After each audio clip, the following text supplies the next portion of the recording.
Seja bem-vindo ao canal GBF. Sou o professor Geraldo Barbosa em mais uma aula teórica de resistência dos materiais. Aula 10, momento de inércia.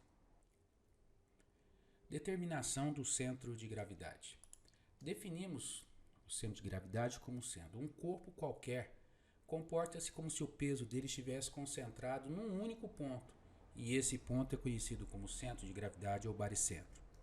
Por exemplo, o ser humano, o centro de gravidade está próximo do seu umbigo. E observe que o centro de gravidade também sempre estará numa linha de simetria do corpo.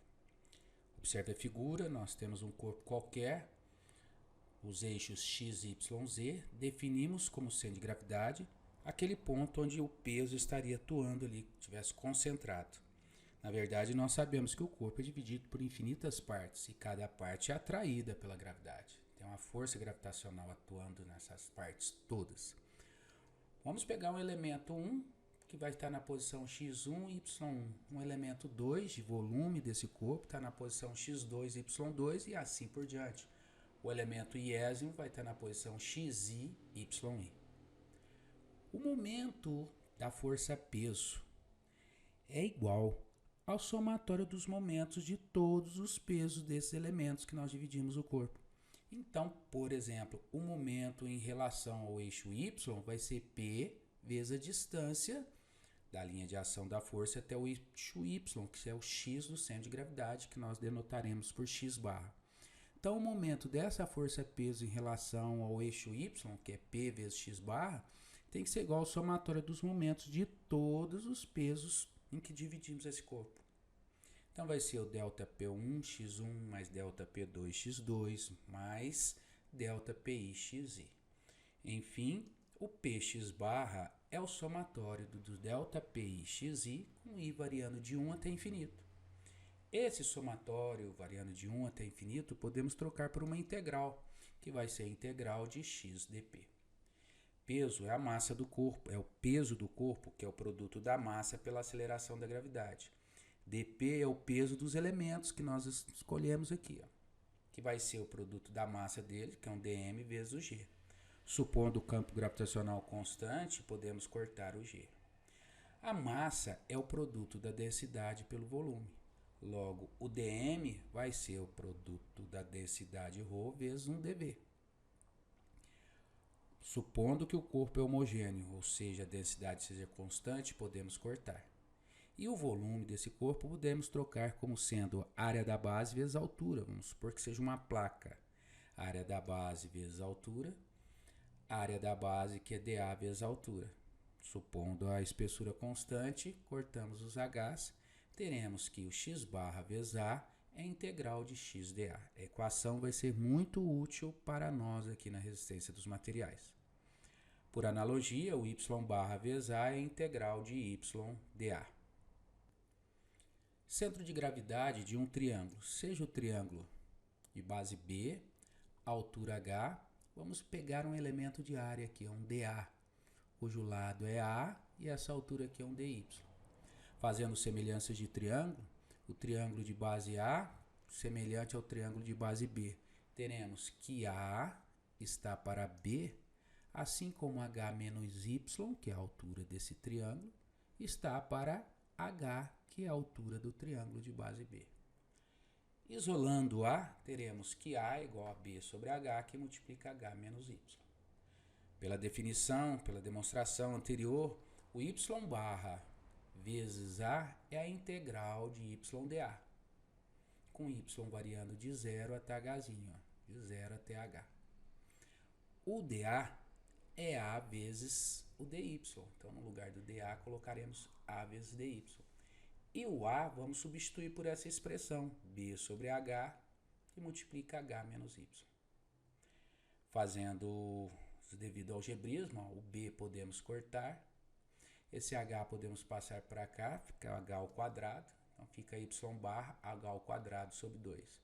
E desenvolvendo as integrais, vai ficar a integral de HY dy menos a integral de y ao quadrado dy.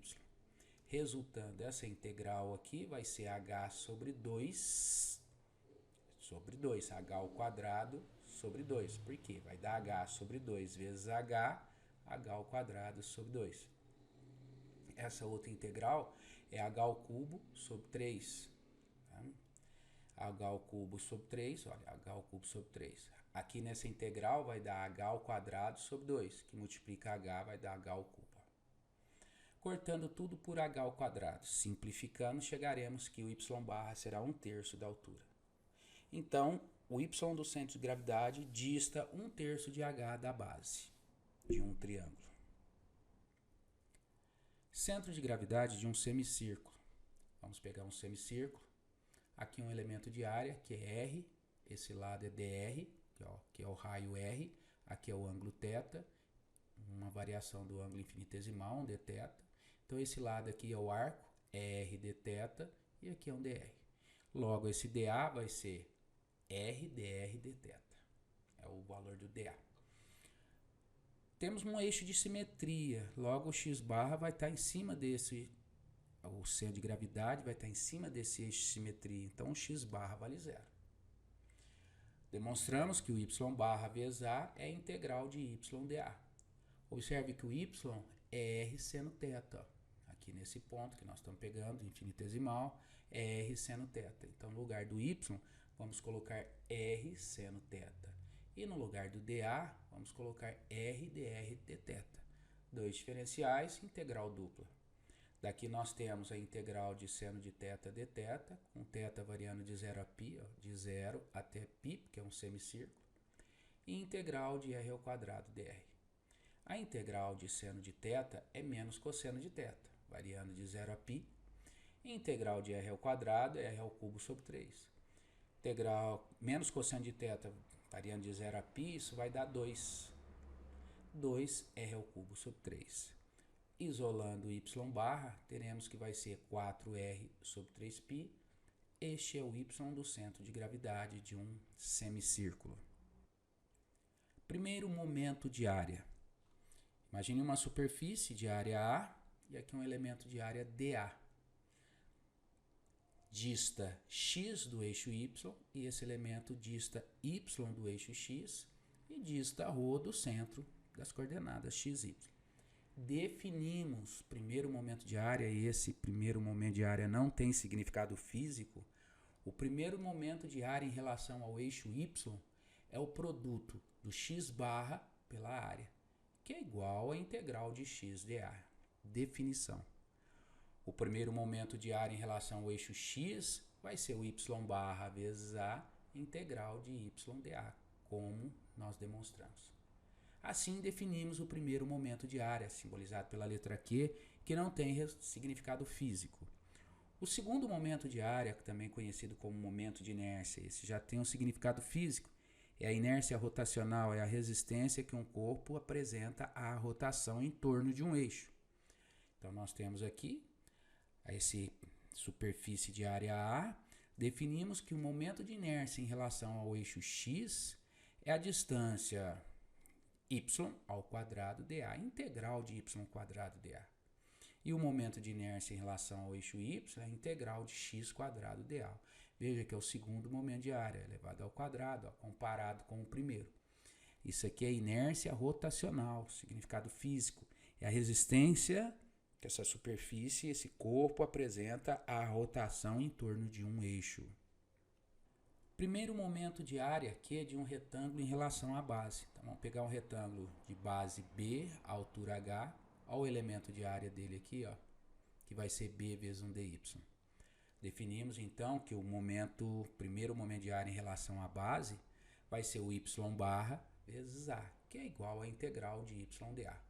Aqui nós podemos achar esse primeiro momento de duas maneiras, usando essa primeira relação, y barra vezes A, ou integral de y dA. Vamos fazer das duas maneiras para mostrar que o resultado é o mesmo. Como é um retângulo, fica fácil de saber qual que é o y barra. O y barra é h sobre 2, vai ficar bem aqui no meio dele. H sobre 2 e a área é b vezes h. Daí teremos que o primeiro momento de área de um retângulo em relação à base vai ser bh ao quadrado sobre 2. Se usássemos a integral, tem que dar o mesmo resultado. Observe que a integral de y dA é o primeiro momento. O dA é esse elemento de área aqui, que vai ser b vezes dy. Então, no lugar do dA, vou colocar b vezes dy. O b é uma constante, colocamos para fora da integral, vai ficar integral de y dy. Integral de y é y ao quadrado sobre 2, variando de 0 a h, vai ficar h ao quadrado sobre 2, chegamos no mesmo resultado anterior. Primeiro momento de área de um retângulo em relação à base vai ser base vezes h ao quadrado sobre 2. Teorema dos eixos paralelos, ou teorema de Steiner. Seja uma superfície de área A, G é o centro de gravidade dessa superfície, onde nós vamos colocar a origem dos nossos eixos. Ó. X, Y, está aqui, ó, nesse eixo. Daqui concluímos que o x barra e o y barra é igual a zero. O centro de gravidade está no ponto 0, 0. Temos aqui outro eixo, x' e y'. Veja que x' é paralelo a x, y' é paralelo a y. Daí o nome, teorema dos eixos paralelos. Vamos ver que conclusão que a gente tira. O momento de inércia em relação ao eixo x' é definido como sendo a integral da distância desse elemento de área até o eixo x', que é o y mais d, ao quadrado vezes dA. Aplicando o quadrado perfeito, quadrado primeiro mais o quadrado segundo, mais duas vezes o primeiro pelo segundo. Separando as integrais, fazendo a distributiva, vai ficar integral de y ao quadrado dA, integral de d ao quadrado dA, mais a integral de 2dy dA. Observe que essa integral nada mais é que o momento de segunda ordem, o momento de inércia, mas em relação ao eixo x, em relação ao eixo que passa pelo centro de gravidade. Então, nós podemos trocar isso aqui como sendo o momento de inércia em relação ao eixo x, ou o momento de inércia em relação ao eixo que passa pelo centro de gravidade. O d é constante, tirando da integral, fica integral de dA. O 2d também é constante, tirando da integral, fica 2d integral de y dA. Integral de dA é a área, resultando então d ao quadrado vezes a. Integral de y dA é o y barra vezes a.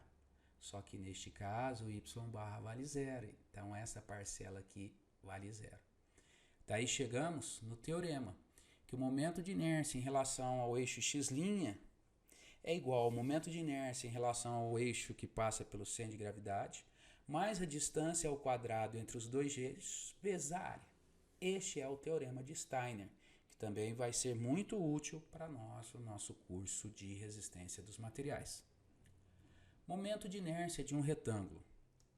Um retângulo de base B, de altura H, aqui um elemento de área, dA, que é B vezes dy. O momento de inércia em relação à base vai ser igual à integral de y ao quadrado dA. Y ao quadrado. Esse dA eu posso trocar como B dy. B dy. O B é uma constante, posso tirar fora da integral. Vai ficar a integral de y ao quadrado dy, que é y ao cubo sobre 3, variando de 0 a h, h ao cubo sobre 3. Então, esse é o momento de inércia bh ao cubo sobre 3 em relação à base. Podemos aplicar o teorema dos eixos paralelos, ou teorema de Steiner. O momento de inércia em relação à base é igual ao momento de inércia em relação ao eixo que passa pelo centro de gravidade, mais a distância entre os dois eixos ao quadrado vezes a área da superfície. O momento de inércia em relação à base, acabamos de achar bh ao cubo sobre 3. A distância entre eles, entre esses dois eixos, o eixo que passa pelo centro de gravidade aqui, está metade de h. Então, h sobre 2 elevado ao quadrado. E a área desse retângulo é b vezes h. Daqui, h ao quadrado vezes h vai dar h ao cubo, 2 ao quadrado, na quarta. Fazendo devido ao algebrismo, passando o momento de inércia devido ao centro de gravidade, isolando, né? Teremos que esse momento de inércia em relação ao centro de gravidade vai ser bh ao cubo. É a resistência, inércia rotacional desta superfície em torno desse eixo aqui que está na base. Veja que em torno do eixo que passa pelo centro de gravidade é bh ao cubo sobre 12, é bem menor. E é evidente, né? É muito mais fácil girar um retângulo em torno desse eixo do que girar em torno desse eixo que passa pela base. Esse é o significado físico de momento de inércia. Momento de inércia de um semicírculo. Aqui está o semicírculo, um elemento de área, dA, que é r dr dθ, já vimos. O momento de inércia em relação à base, aqui é o eixo x, vai ser integral de y ao quadrado dA. Lembrando que o y é o r seno θ. Então vai ficar r seno θ ao quadrado vezes o dA, que é r dr dθ. Caímos numa integral dupla. Separando, vai ficar a integral de r ao cubo dr, com r variando de 0 a r1, vezes a integral de seno ao quadrado de θ dθ, com θ variando de 0 a π.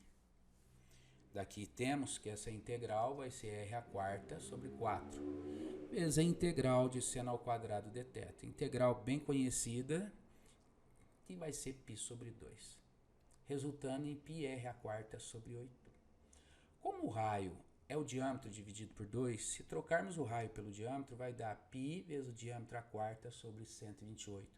Esse é o momento de inércia deste semicírculo em relação ao eixo x, em relação à base. Momento polar de inércia. Vamos ver agora o que é esse momento polar de inércia.